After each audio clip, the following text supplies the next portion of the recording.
If you're already good at several things or a couple things, or maybe just one thing, whether that's guitar or taking photos or programming, whatever it might be, if you're already good at one thing or a couple of things or three things, remember, if you want to get results with social media, that's one more thing you've got to add to the plate and actually get good at to get results.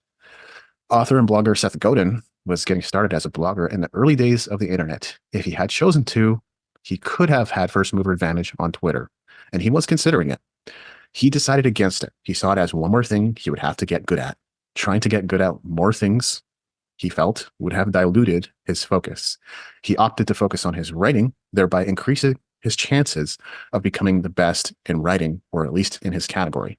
The term best might be subjective here, but I think Seth Godin's influence speaks for himself. For a long time, if you put the term Seth into Google, he was the first result that showed up. May not be anymore, but he's definitely in the top 10 results still. And he's probably one of the people that has influenced more thought leaders on the internet than anyone else. Ironically, it's interesting. I don't know why no one seems to want to point this out, but Seth is on Twitter/X. It's just that he's not active on it. His daily blog posts automatically publish to you and appear on his X feed.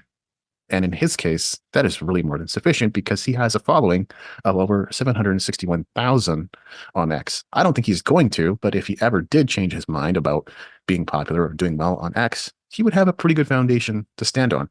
Is that going to work for every blogger? I don't think so. I don't think merely having your posts reshared to X, unless you've built your authority and credibility and your prominence in other ways, is automatically going to boost your views or help you grow a following on X. But for Seth, it worked just fine. If he had focused on X, I don't think he would have just 761,000 followers either. He'd probably have many more.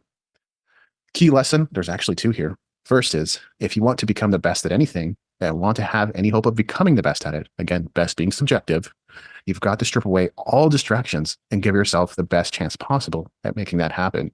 Meaning, you'd probably be saying no to a lot more things so you can say yes to the one or two things that you ultimately want to be good at. And number two, and we will talk more about this later, so I'm not going to expand on it a lot right here. There are pathways other than social media to get to where you want to go. Seth is proof of that.